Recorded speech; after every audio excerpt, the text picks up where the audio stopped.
before we get started, let's just see if anybody else joins and let's start the the YouTube stream as well. Also, Yes. Miguel, how did you do on the US? How was that trip? Good.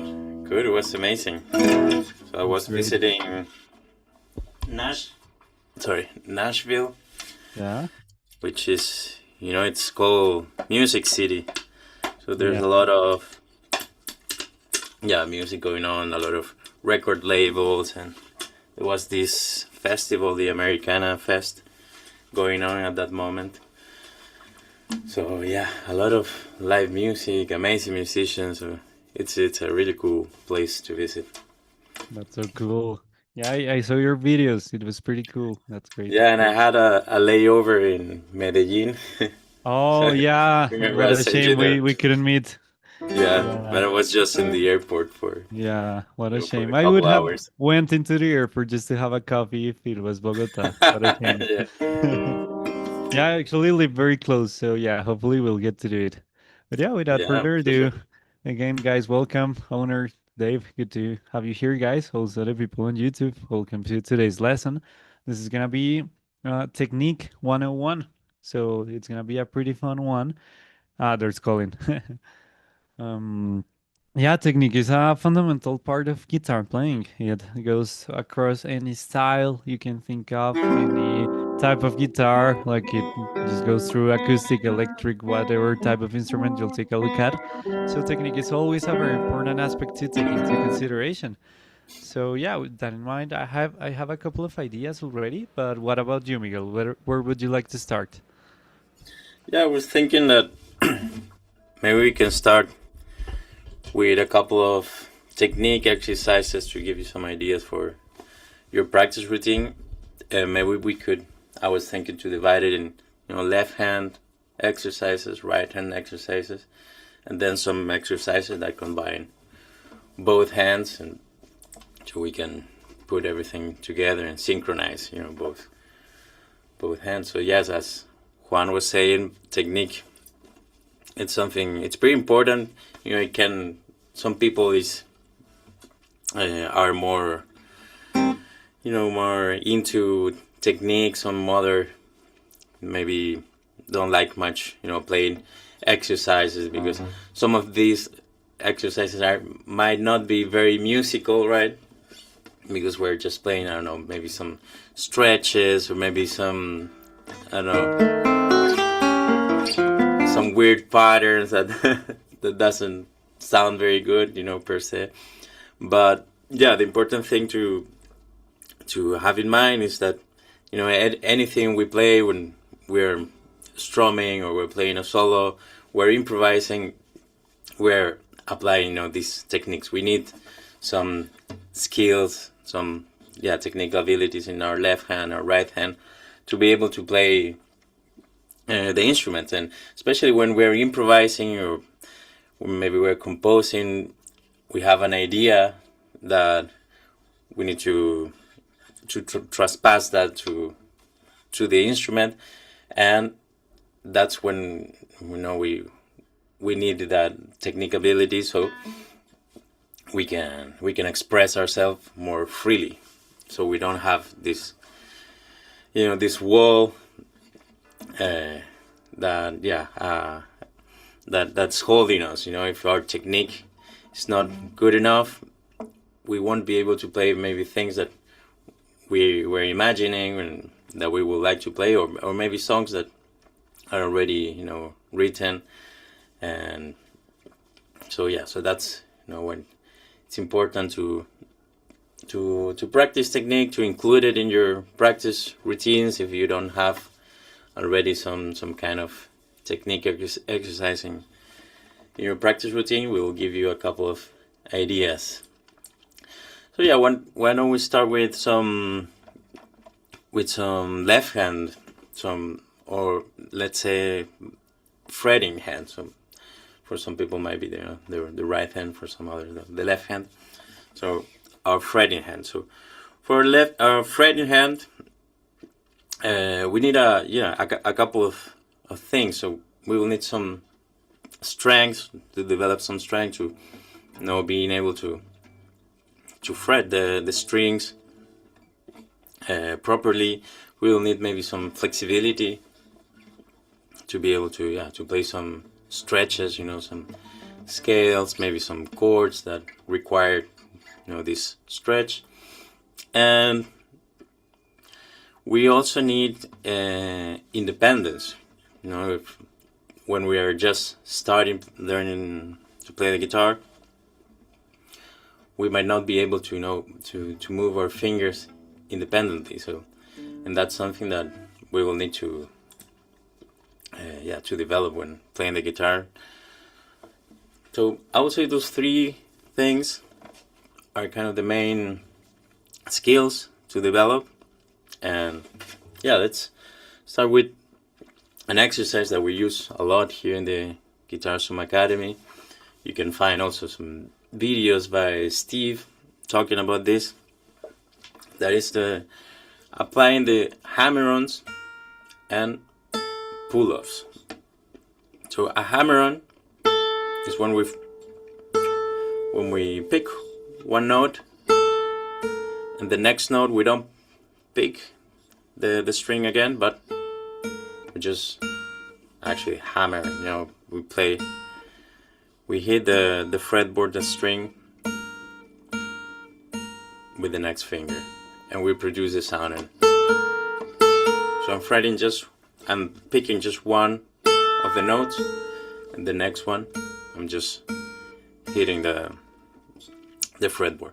And for this, more than trying to play harder and harder, I would say try to think of playing it fast rather than with more energy or more harder. Try to play it fast.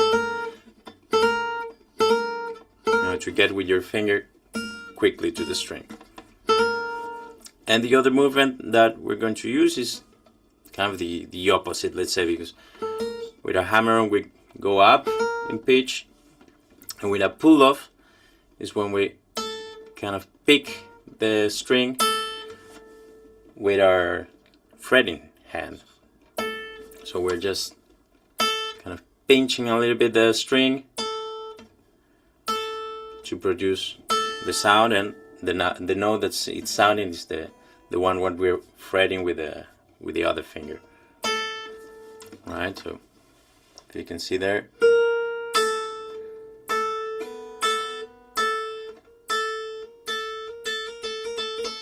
So that's the movement.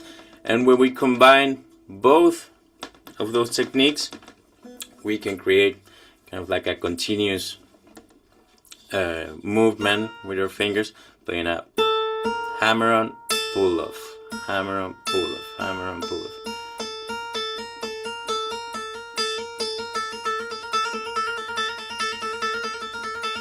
So that's the exercise that we're going to be playing.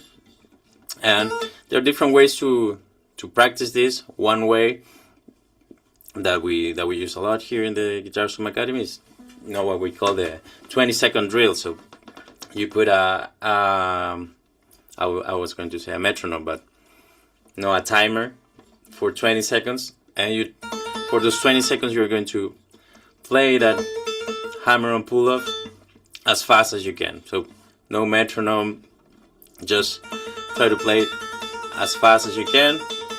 And probably at the beginning, I don't know, you might last 10 seconds or 5 or whatever it is. But this is something that if you play it, you practice it daily, it will increase your speed and also your endurance, so you'll be able to play it for longer. Now this is just 1 and 2. If we count these fingers, 1, 2, 3, and 4, we're playing just that one combination, so 1 and 2. Then the idea is that we practice this exercise with every single combination, every possible combination. So 1, 2, 1, 3, right? Same thing. 1, 4. So those are all the combinations starting with a 1. But then, what if we start with the 2? So we have 2 and 3. So this starts to get more challenging, right? Because these fingers are naturally kind of more, they're stronger. So these combinations, 2 and 4, might be a little bit more challenging. And 3 and 4. I need to practice this a bit more. See, and then you can take a rest, between each combination, kind of reset your tension in your hands, because that's also the idea, that if you try to play faster and for a longer period of time, one thing that will happen is that your arm is going to get very tense, maybe your wrist, maybe your hand, and that's something that we need to try to avoid, and try to play this, at the same time as fast as you can, and at the same time as relaxed as possible. And it's a difficult combination, because playing fast kind of goes together with getting more tense, and we need to try to do the opposite. The faster you play, the more relaxed you need to be. So that's one exercise that you can include in your practice routine, and you see it will take you, I don't know, no more than 5 minutes. You spend just a couple of seconds with this. You can spend 20 seconds for each combination, maybe take a pause in between.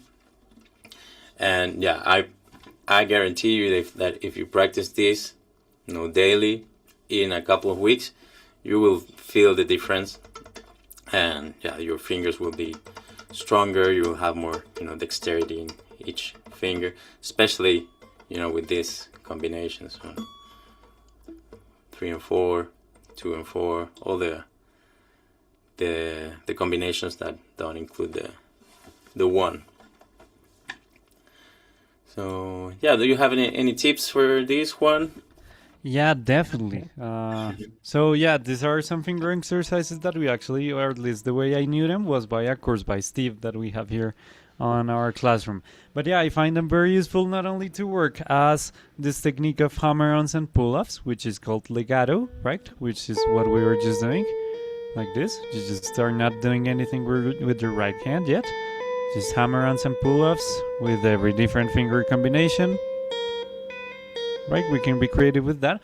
But I would also say it's important to take a look at the same exercise but alternate picking. It just has a very different sound and a very different logic to it. And it challenges the speed on your right hand as well. So try to go for 20 seconds or whatever, as fast as you can on just one finger combination. Try another one. I can really do it that fast because I haven't actually practiced this once specifically. So it's a little bit challenging, and it requires a very different mindset from going to legato to picking, and changes the whole tone. So that's one thing I was thinking of. Another one is play around with different places of the fretboard, different strings. Obviously, you're going to have a very different grip if you're playing the high E string than if you go maybe to the G string, than if you go to the low E, right? Your hand position will be entirely different. Your posture will be different.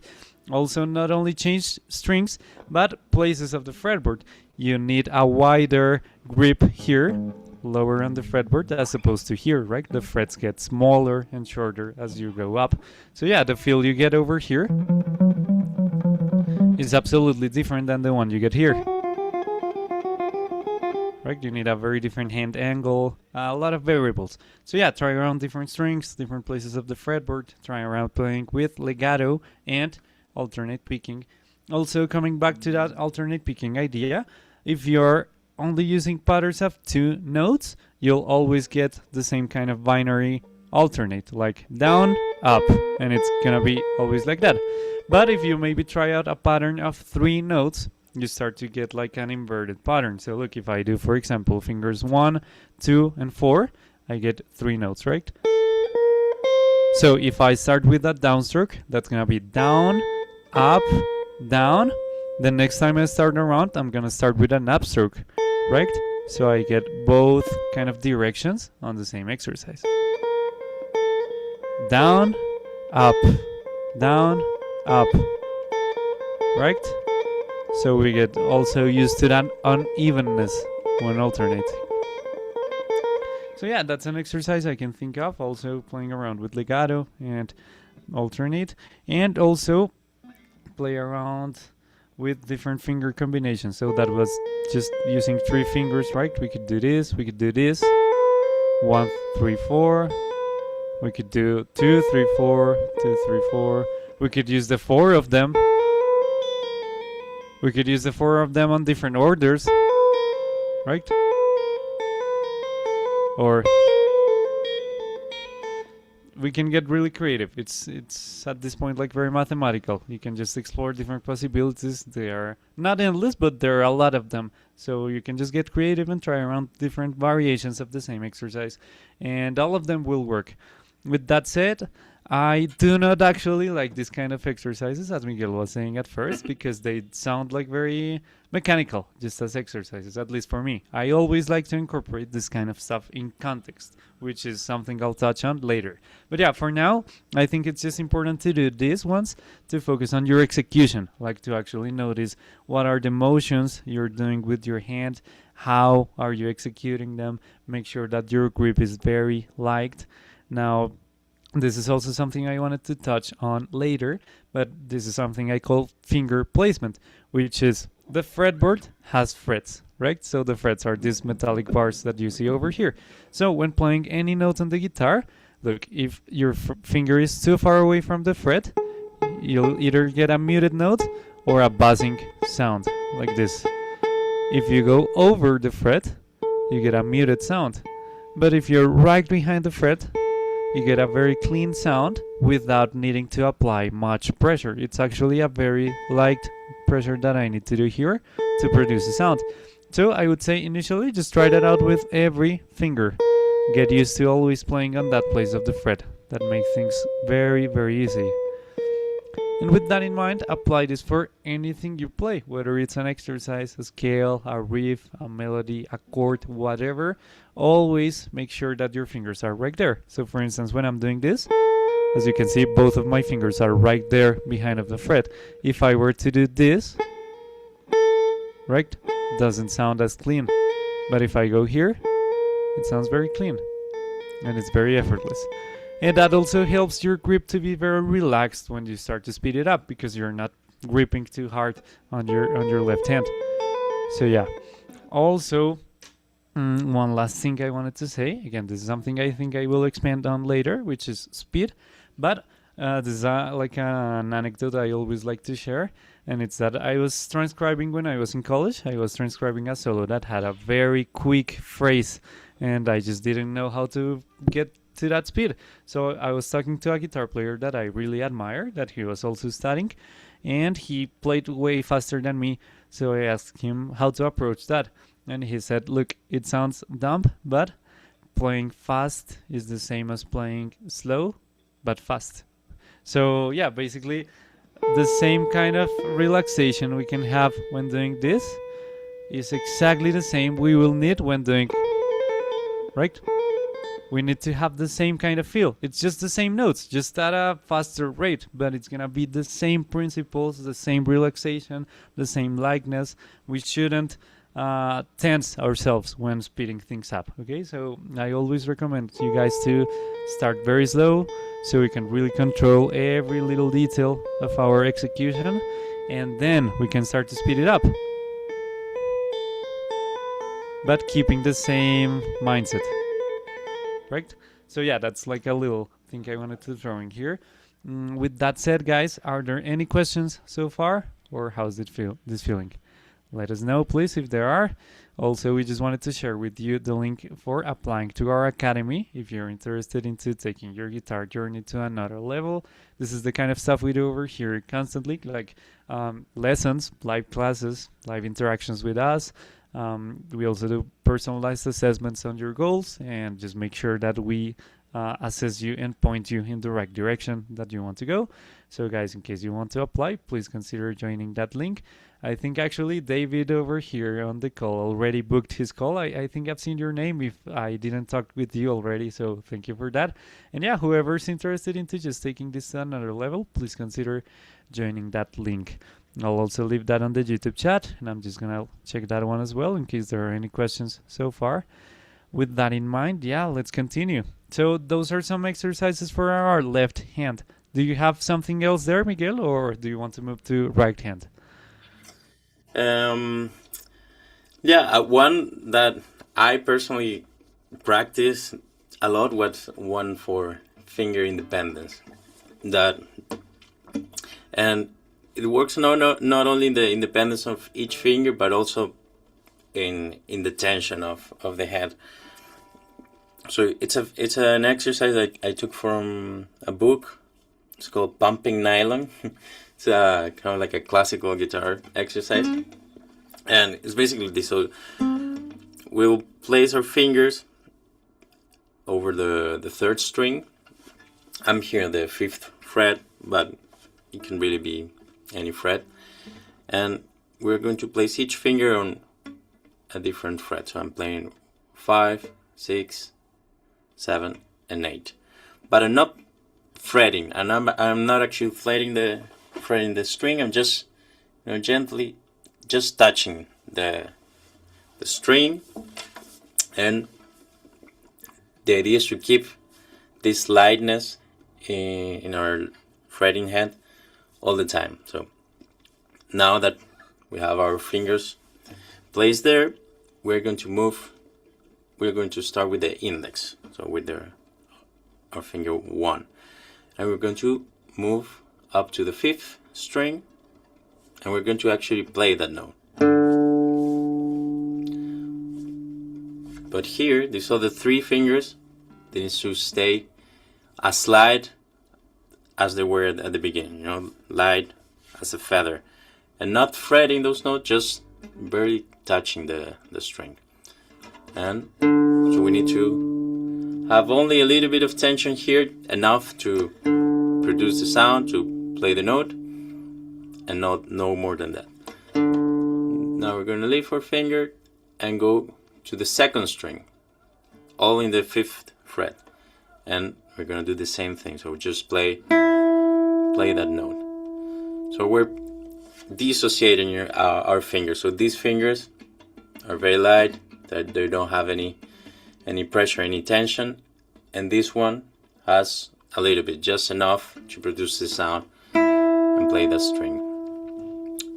And that's what we're going to do. We're going to go back and forth from the 5th string to the 2nd string. You can practice this with a metronome,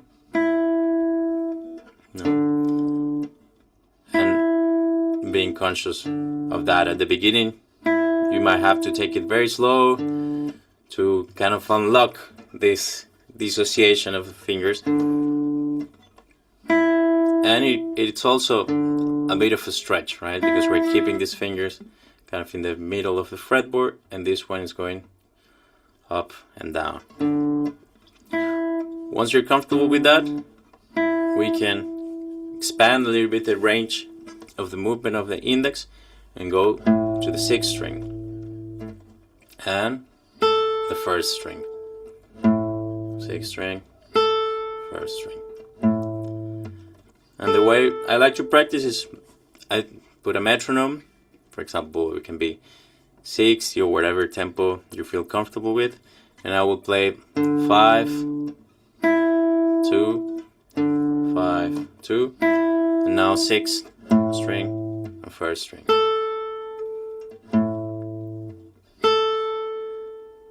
And that's pretty much the exercise. And now, of course, just as the previous exercise, we will take this to every finger. So same concept. Now this is the finger that will move, our second finger. Now the index will rest here, just barely touching the string with 3 and 4. And I'll do the same thing. So I will play the 5th string and 2nd string, 5th string, 2nd string, and then you can expand a little bit the range, play the 6th and the 1st string, like that. And always remembering here, this has to be very, very light. And same combination, same approach with the 3rd finger, 6th string. This, sometimes I've seen that some people have some problem with going down and keeping these other fingers in place. That can be a little bit tricky. So always take it slow. We don't want to hurt ourselves either. So, and making sure also to get a good sound, clear sound. We can apply also the same thing that Juan was saying. Playing right next to the fret, and then here. And that's an exercise that for a long time I played daily, and still today I spend a couple of minutes in that. Then you can all these exercises, you can add more stuff and make them more complex, more to keep practicing that. Now we were playing just with one finger, but once you get comfortable with that, you can do it with 2 fingers at a time. For example, 2, 1 and 2, and play things like that. So I'm doing the same exercise but with 2 fingers at the same time and in opposite directions. And then once you get 2 fingers involved, you get all the combinations, just like the other exercise. So you can do 1 and 2, and 2 and 3, and 3 and 4, 1 and 4, and so on, so forth. So that's a very good exercise for finger independence, and also we get a little bit of stretching. So I think it's a good combination. To me, it's fun. Sometimes I enjoy this kind of boring or not very musical exercises, because they're kind of like solving like a Sudoku. Sometimes you get your brain working. It's not only a physical thing. You kind of have to think when you're working on this independence of the fingers. You have to very, very, very concentrated in that. And so that's another exercise that I would recommend you guys to try it on. Juan, anything to add here? You have any finger independence exercise? Or I don't really think so. I don't really focus on that on my practice routine, but this one was hard. I was laughing over here because at first I wasn't able to discern these 2 fingers. Like I tried to move this, and this was the one to move. That's what happened. So, that was hard. I was just laughing over here because I really couldn't.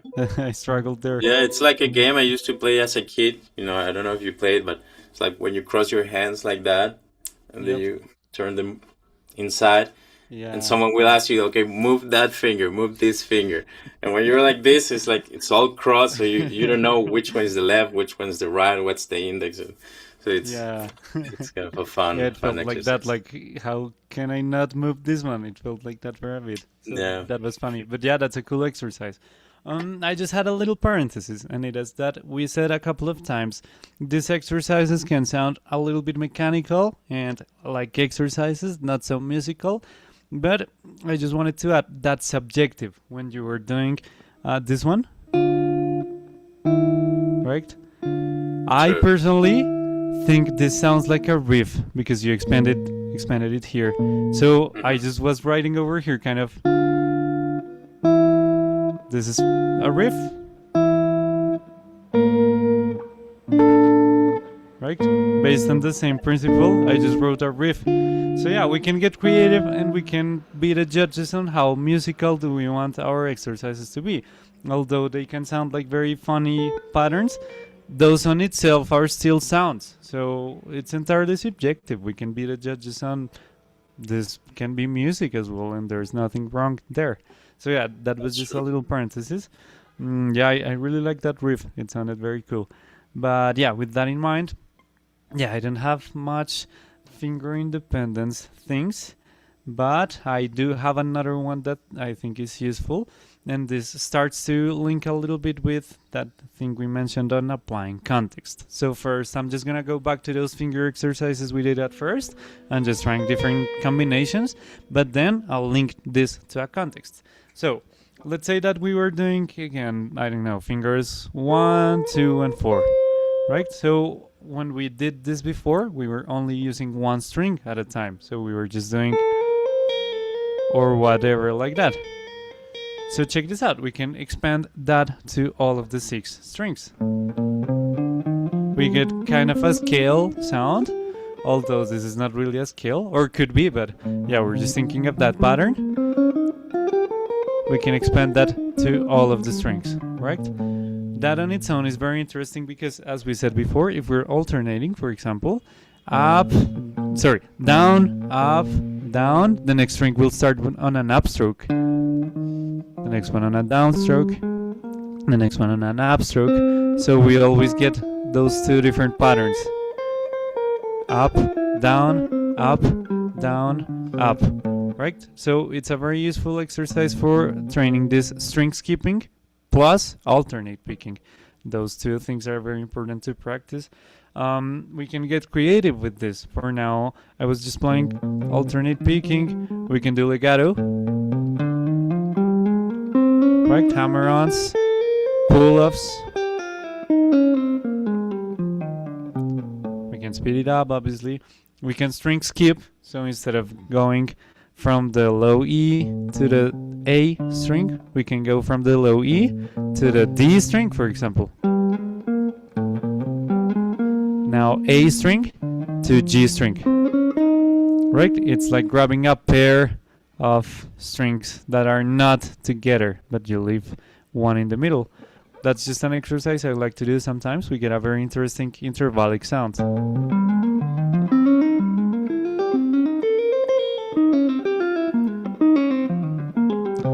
Right? Already sounds different. And although this doesn't sound like an actual scale that we use, it still has a very interesting sound. Like I would use this one improvising. Now, to link this to a context, let's say that you're already practicing a specific scale. It can be any scale. For instance, I'm gonna take the pentatonic, the A minor pentatonic. I like to practice my scales doing alternate first, just strictly alternate picking. Then I practice that with my metronome for a while. I'll get into that in a second, but yeah, alternate with my metronome. Then the same exercise, but just legato.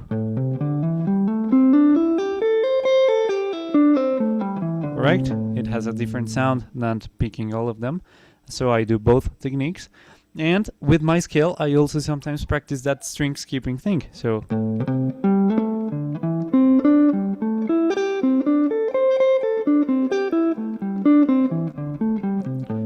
it has a very interesting sound. And we can do alternate there, or we can do legato.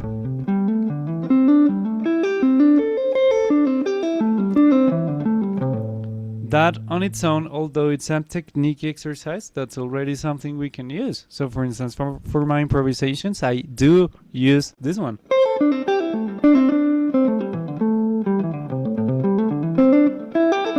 Right, maybe I sometimes break the pattern, but that's a cool intervallic sound to, instead of playing 2 strings that are together, leaving one in the middle.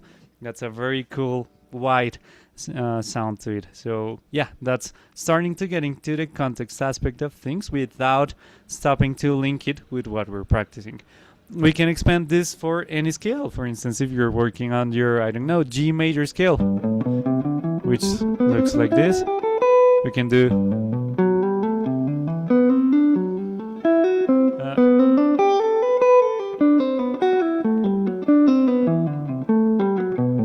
right? We can practice whatever kind of creative combinations we can think of. Mm, for instance, if we have 3 notes, we can also play with the order of the notes instead of always playing them like this. We can do, I don't know.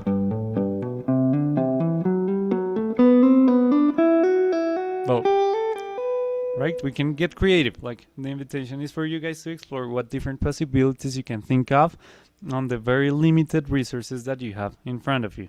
And that's the other thing. I would just take one scale position so we don't get overwhelmed with the whole fretboard at once, but really just explore what possibilities we can get out of just playing on this part of the fretboard or this one or wherever we are. So yeah, those are a couple of ideas. Again, there's a lot of ground to explore if we practice alternate and if we do the same things with legato. So that's something to take into account. Another one is when practicing this kind of stuff, especially on string skipping, also don't stop paying attention to how are you muting your strings, because it's easy to have stuff like this. Look. Start getting this open string sounds. So yeah, go very slow. When changing strings, make sure that you're not pulling off like this, otherwise you'll get that open string. So yeah, try to be careful on your lifting so we don't have anything there. If necessary, maybe mute them with your right hand. But yeah, pay very close attention to just having one sound at a time instead of a bunch of open strings right here, because that will make your sound very cloudy and very kind of, yeah, just unfocused, blurry is the word I'm looking for.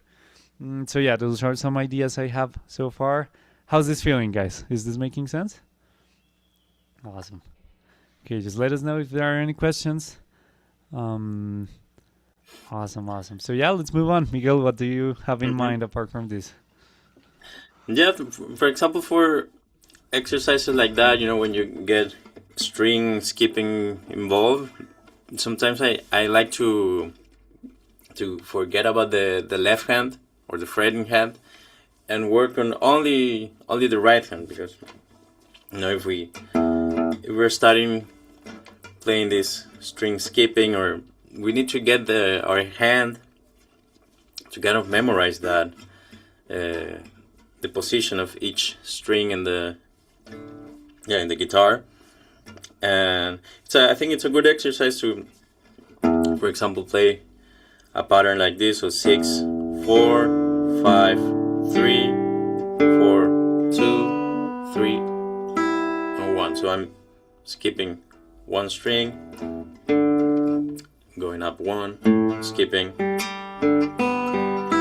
and again you can play it with alternate picking, so down, up, down, up, down, going down. Playing things like that, and I think that can also help you playing those kind of patterns, especially if you feel like you're having trouble playing those patterns at first. Maybe give it a try with the right hand only. And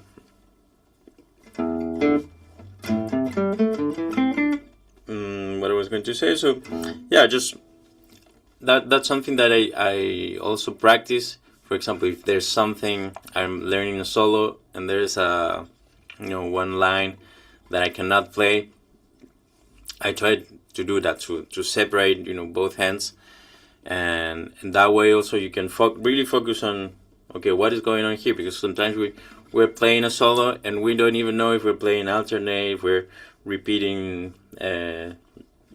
picking directions, or even what strings we're picking. So I think being conscious of that and kind of separating it and practice it independently can be very beneficial. And also one other thing that I want to mention is that if you feel like you need to look at your right hand to play this kind of stuff, just look at your right hand, because I know that some people think that if you don't have to look at your right hand, because I don't know, that's not how it's supposed to be. But yeah, at the beginning you need to look, where you're going with your right hand. So you again take it slow and practice this kind of stuff. And the more you practice it, then your hand will build, some muscle memory, and then you might not need to look at it. But there's nothing, bad with just looking at your right hand or your left hand. Yeah, Yeah. actually, now that you bring that up, something that helped me as well was taking a look at a mirror. So I had a very little mirror, like this Yeah, size, on my desktop. Or when I was in college, I had like access to a whole body mirror, so I was able to take a exactly. look at my right hand like that, and also my left one. So I made sure that when doing, for example, legato, my movements were not really wide, but I was as delicate as I could be, and just having very small motions. That really saves up time, energy, and helps you speed it up if you have very small movements. So yeah, don't be afraid of either taking a look directly or in a mirror. For me, the mirror was more helpful, but both obviously work. Yeah, the mirror, it's a very good, advice. It's very typical, of a practice room in a conservatory, or you go into a practice room that might be very small, but you have a big mirror, and not only for looking at your hands, but look at your full posture. What are you doing with your legs, with your shoulders? So that's a good advice to have a mirror in your practice room wherever you're practicing. And yep. So do we have any other questions? Oh, I see the a That's just message a from comment I did. Hugh. That's that my coffee is not like that fancy thing, but just Nescafe.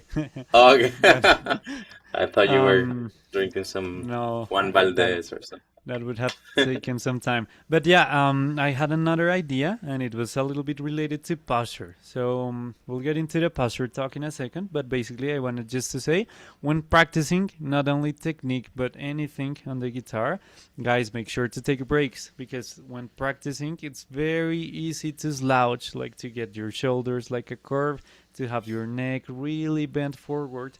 So make sure that you're taking some resets, like you put your guitar to the side, you take your neck back. Also, when starting fretboard stuff, it's really useful to get tunnel vision here. So it's very useful to just take a step back, and not only as a posture check, but also as a mental check, because you start to see and hear everything else in the room. You not only focus here, but actually go back to context and kind of just go back to earth. So yeah, don't forget to just take those little breaks. What I like to do is that I practice for 25 minutes and take a 5-minute break at the end of that 25 block. That makes it 30 minutes. So yeah, that's what works for me. You obviously can tweak that to whatever works for you. But don't forget taking those breaks, especially when sitting down. It's gonna be very easy to slouch. So yeah, try to have your chin back, to have your Hmm. shoulders relaxed, all of that. Yeah, maybe Mm, stretch a little bit or roll your wrist. No, those things before and after playing are are very good, because we don't want to hurt ourselves, especially practicing this technique exercises that can be very challenging for our arms, our hands.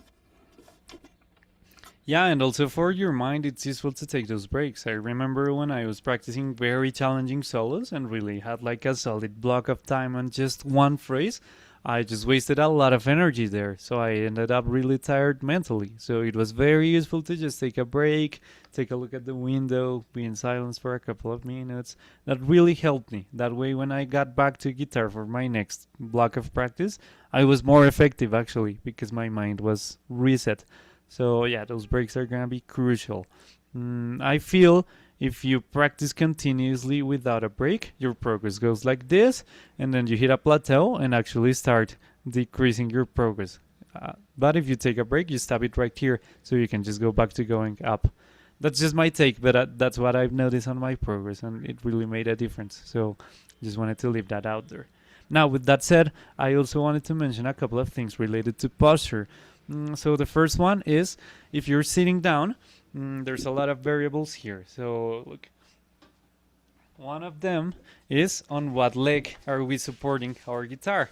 it's very common to support it on the right leg, right? I don't see anything wrong there.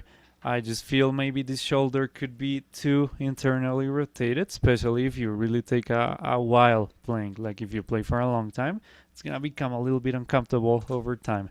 Or if you're playing a bigger guitar, as Miguel is right now, your shoulder will be way out there. So yeah, maybe consider taking some breaks on your posture if you're using this kind of support on your right leg. Another one that I use sometimes is to cross my leg. That lifts the guitar a little bit and just changes a little bit the angle of my back as well. I don't know, I like to change postures every once in a while. So yeah, this could be one to try out. Also, the one I actually use is inspired by the classical guitar posture, which is lifting your left leg. People do that either with a support on the floor or with a support here underneath the guitar. But basically, you support your guitar on your left leg and lift it, so it's kind of very central. It supports on its own on your chest and on your right leg. Obviously, we're talking about being right-handed on the guitar. But yeah, this works a lot for me. I actually use it so much that my strap is just tailored to that posture. So look, I'm not supporting it here because my strap is holding it there, but I tailored it so I could mimic this position. So I play the same either sitting down or standing up because my guitar is at this angle. So that's why you guys see me all of the time over here actually grabbing my guitar like this, because going from this to this for me doesn't make much of a difference. Also because of the arm rests on my chair. It's just easier to have it on the center of my body than to the side because I'll need to go to the edge of my chair. But yeah, the point being, try out different postures just so you can get a feel of what feels more comfortable to you, on which one you can spend more time or less time. Maybe some of them will spark some pain on a shoulder or an elbow, so try to avoid those ones. Try to get a hold of one is the most effective for you. This is entirely subjective. People will have their own that works for them. So yeah, that's just an invitation for you guys to explore those ones. Also, one advantage of this one is that the fretboard is right in front of your face, so you just need to kind of look at it without actually moving your head, and you can see the whole thing right away. So yeah, this one works a lot also for that. I just think this is very optimal, but again, it's an invitation for you guys to try out. For instance, if you go back to supporting it on your right leg, you can also play around with how much angle are you leaning it down. Maybe for you it's gonna be comfortable to play like this, like with your arm extended, or maybe it's gonna be the opposite, to have your arm closer to your body. So play around with those little variables. You'll never know what you'll encounter and what feels comfortable. And also apply these exercises. Like it's gonna feel very different if I extend my arm and do this than if I have it closer. It just feels very, very different. So explore those different variables. Yeah, with that in mind, guys, any questions there so far? Or how's this feeling? Something that I will add in the meantime is that also don't feel like kind of locked to a posture when you're playing. It's not like if you got this posture, you have to stay like that, like kind of like a picture, and don't move at all because that's the correct posture, quote unquote. But I feel like when playing, the posture should be kind of something more fluid that you can change. For example, it's not the same if I'm playing this kind of stuff that if I'm playing, for example, up here in the neck, or if I'm playing, I don't know, something like that requires a stretch. When playing something like that, I might, get in more inside the guitar, bring my wrist forward, something that will make, playing that easier, more comfortable for my hand. And then when I go back here, I can go back to my usual posture. Yeah, but don't think like if this is my posture and I have to play over here, I have to stay, locked in that position and, just move my my hand. If I have to play something here, it's not that usual, but, I will do something like this, But just for that moment when I have to play that, and then I can relax and go back to my usual position. But that posture should be something more fluid. You should be able to move around with your instrument. Yeah, and also the same thing applies for your back. Like you don't have to be stiff all of the time. You can readjust depending, yeah, on the place of the fret where you're playing. For instance, I notice that I sometimes get either slouched or leaned to one side depending on if I'm playing Yeah. here or here, right? So yeah, it's always just funny as well to just let you kind of go with the music as well, and don't be afraid of moving your body a little bit depending on what you need or what you're feeling. I also like this is I know a conversation on technique very very specifically, but I also just like to move along with the music I'm playing. That really enhances my performance as well. So I sometimes, if I'm standing up, I'll maybe kind of march to the beat, or Yeah. I'll move my back, or I sometimes move a lot my head when playing. So yeah, posture is not a very stiff thing that you need to maintain the whole time you're playing. It's just like a guideline, I feel. We can just readjust around that. So yeah, that's a very good point. Um, yeah, again, guys, if there are any questions with what we're talking about or comments, please don't hesitate to let us know. We're here to just talk with you. Also, if there are no comments yet, I wanted to add something that we haven't touched on actually, and it is sweep picking. I feel that's a very important technique that people also need to at least be aware of that it exists. So it's mostly seen as this very metal, shreddy technique, which of course it is, but it has more uses. Like we can use it on very different contexts. On jazz, for example, we use it a lot. On blues, it can be used. For example, on jazz, we can do stuff like, right? I'm sweeping, right? I'm doing arpeggios, and that includes a component of sweep picking. So it's an important technique to develop. Or if you're playing those very metally arpeggios, it's gonna be useful. So yeah, it's also a technique to work on. For that, I would suggest this is a little bit more on the advanced side of things. So if you're already familiar with your caged system or stuff like that, this will be useful. But yeah, for example, I would say take an arpeggio, just one at a time. For now, I'm gonna take the E shape A minor arpeggio. So that one comes from this bar chord shape. That's called the E shape. And we basically play all of these notes plus two more, which are gonna be this note right here on the low E fret 8, and this one right here on the high E fret 8. So the whole arpeggio sounds like this. Right there, I played it alternating because that's kind of the default for me. But I could explore some sweep picking on this arpeggio. So, for instance, on most of the strings here, we will have one note per string. But there are gonna be a couple of them, in this case the low E and the high E, which have two. So we can do very different combinations there.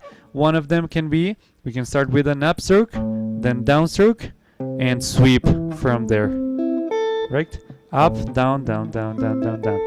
Another one can be the opposite. Start downstroke, up, kind of alternating those first. Sorry, it was. And then you start to sweep, right?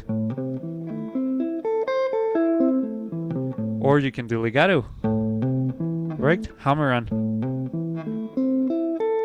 So yeah, when practicing sweep, take a hold of those strings where you will have two notes and just be creative. Try out different alternatives. Now, diving into the actual sweep, what I like to think of is that it's a slow strumming. So when you're strumming, you don't stop by every string, right? But you just hit all of them in a very swift, smooth motion. I feel sweep is the same principle, just a little bit slower, but you're still going on a very swift, strong, smooth motion. You're not stopping on each one of them. Because I've noticed people sometimes do kind of this, like they flick their picking hand a little bit. And on sweep, we want the opposite. We want to just keep that momentum going.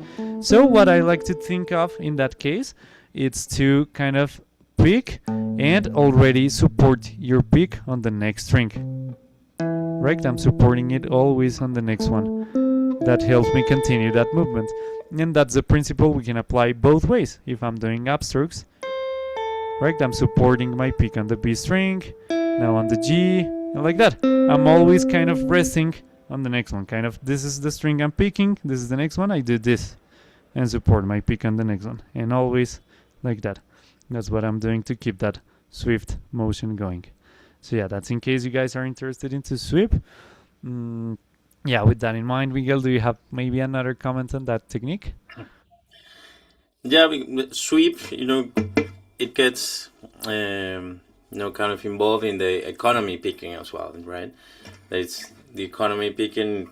It's whenever you change string. For example, if I'm going from the 6th string to the 5th string, and I'm playing a down on the 6th string, I do the exact motion of the sweeping. So I'll play the 6 and just keep going and play another down on the 5th string, instead of the alternate picking logic that if I play a down on the 6th string, then in the 5th string there should be an up. And for example, all those 3 notes per string, 3 note per string patterns of the scales are really good for practicing that, because and every time changing string you get a down. So if I start with down, we have down, up, down, and now move to the 5th string, and I can continue with the down. So you get that motion, repeating that down. So I'm playing down, up, down, down, up, down, down, up, down, down, up, down. So you get that down, up, down, down, up, down, down, up, down, down, up, down. But every 3rd note you're moving from one string to the other.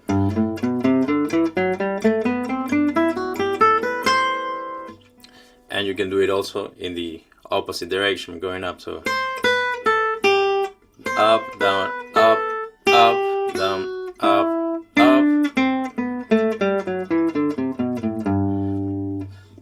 So it's like a tiny sweep in between the strings, because you only are sweeping 2 notes.